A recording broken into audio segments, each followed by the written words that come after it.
আসসালামু আলাইকুম। এইচএন বাংলা সংবাদে সবাইকে স্বাগত জানাচ্ছি। আমি সুমনা ঘোষ।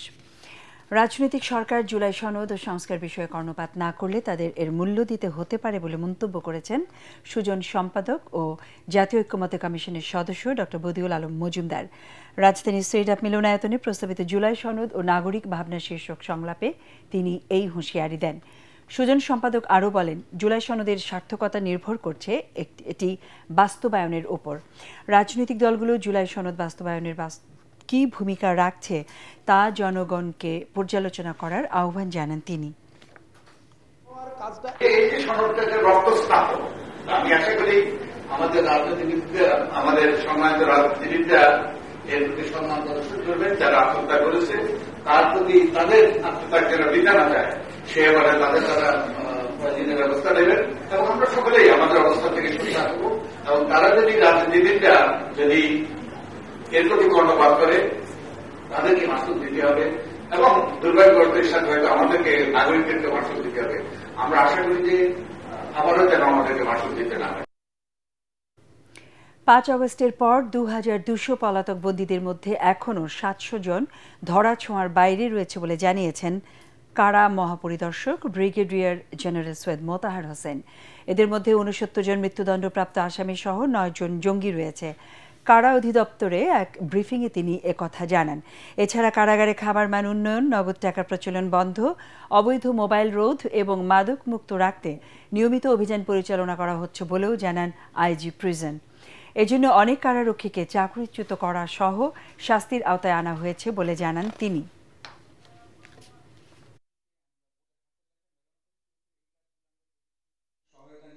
প্রায় ২২০০-র অধিক বন্দী পালিয়ে গিয়েছিল।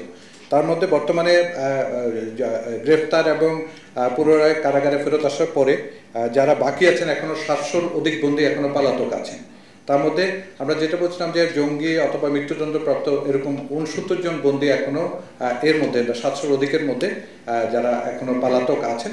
তার মধ্যে আপনাদের প্রেসাইজলি বলি জঙ্গি আছেন ৯ জন, বাকি রয়েছে বিভিন্ন মৃত্যুদণ্ড এবং যাবজ্জীবন প্রাপ্ত আসামি।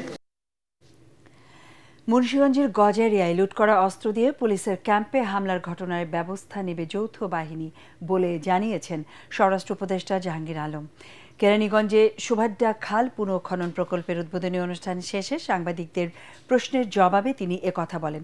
এ সময় উপদেষ্টা সৈয়দা রিজওয়ানা হাসান জানান, খালটি পুনঃখনন ও দূষণমুক্ত করার আগে দখলমুক্ত করা হবে। আমরা পর্যায়ক্রমে ছোট ছোট প্রকল্প আকারে এখানে বাস্তবায়ন করব। আপাতত কেবল খাল কেন্দ্রিক খনন, খালের পার্ক করা, সবুজায়ন করা এবং বর্জ্যটা ব্যবস্থাপনা একটা পর্যায় পর্যন্ত নিয়ে যাব খালটাকে। তারপরে প্রয়োজন বুঝে এক একটা করে কম্পোনেন্ট আনবো। ফলে ওইখানে ১৭০০ কোটি টাকার একটা প্রজেক্ট মনিটর করতে, ম্যানেজ করতেও কিন্তু কষ্ট হয়। আমরা ৩১৭ কোটি টাকা দিয়ে কাজটা শুরু করি, এরপরে যদি লাগে আমরা একটা একটা করে কম্পোনেন্ট আনবো। ফেব্রুয়ারিতে জাতীয় নির্বাচন আয়োজন নিয়ে জনগণের মাঝে কোনো সংশয় নেই বলে জানিয়েছেন বিএনপির স্থায়ী কমিটির সদস্য সালাউদ্দিন আহমদ। তার গুলশানের বাসায় সাংবাদিকদের সাথে আলাপকালে তিনি আরও বলেন, সরকার ও নির্বাচন কমিশন যথাসময়ে নির্বাচন আয়োজনের সকল প্রস্তুতি নিচ্ছে। ইন্টারিম গভর্নমেন্ট বস্তুত তত্ত্বাবধায়ক সরকারের রোল প্লে করলেও তাদের দায়িত্বটা একটু বেশি। সেই জন্য আমরা চাই অন্তর্বর্তীকালীন সরকারের সময়ে, ঘোষিত সময়ে নির্বাচনটা হবে এবং এটা অলরেডি মাঠে নির্বাচনের আবহাওয়া বিরাজ করছে। তত্ত্বাবধায়ক সরকার ব্যবস্থা বাতিলের রায় পুনর্বিবেচনা চেয়ে রাজনৈতিক দল ও ৬ ব্যক্তির করা ৪টি আবেদনের শুনানি আজকের মতো মুলতবি করেছেন আদালত। কাল আবারও শুনানির দিন ঠিক করা হয়েছে। প্রধান বিচারপতি সৈয়দ রেফাত আহমেদের নেতৃত্বাধীন ৭ বিচারপতির পূর্ণাঙ্গ আপিল বেঞ্চে এই শুনানি হয়। আবেদনের পক্ষে শুনানি করেন অ্যাডভোকেট শিশির মনির। রাষ্ট্রপক্ষে অ্যাটর্নি জেনারেল আসাদুজ্জামান ছিলেন। গত ১১ ফেব্রুয়ারি তত্ত্বাবধায়ক সরকার ব্যবস্থা বাতিলের রায় পুনর্বিবেচনা চেয়ে রাজনৈতিক দল ও ৬ ব্যক্তির করা ৪টি আবেদনের শুনানি মুলতবি করেন আপিল বিভাগ। এর আগে গত বছর ৫ আগস্ট সরকার পরিবর্তনের পর ওই রায় পুনর্বিবেচনা চেয়ে আবেদন করেন সুশাসনের জন্য নাগরিক সুজন সম্পাদক বদিউল আলম মজুমদার সহ 5 বিশিষ্ট ব্যক্তি। পরে নওগাঁয় বীর মুক্তিযোদ্ধা মোফাজ্জল হোসেন রায় পুনর্বিবেচনা চেয়ে আরেকটি আবেদন করেন। এছাড়া গত বছরের অক্টোবরে আলাদাভাবে আবেদন করেন বিএনপির মহাসচিব মির্জা ফখরুল ইসলাম আলমগীর ও বাংলাদেশ জামায়াতে ইসলামের সেক্রেটারি জেনারেল মিয়া গোলাম পারওয়ার।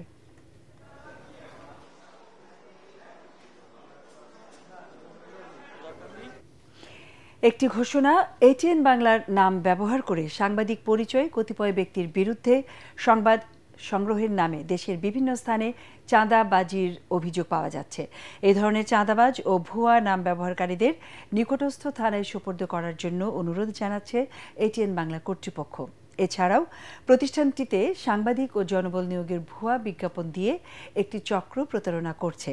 বর্তমানে এটিএন বাংলায় কোনো ধরনের নিয়োগ প্রক্রিয়া চলছে না। নিয়োগ নিয়ে কারোর সাথে আর্থিক লেনদেন না করার অনুরোধ জানাচ্ছে এটিএন বাংলা কর্তৃপক্ষ। এই ছিল এখনকার মতো। আমাদের পরের সংবাদ দেখার আমন্ত্রণ জানিয়ে শেষ করছি। এটিএন বাংলার সংবাদ ইউটিউবে দেখতে ব্রাউজ করুন youtube/ATN Bangla News। ধন্যবাদ।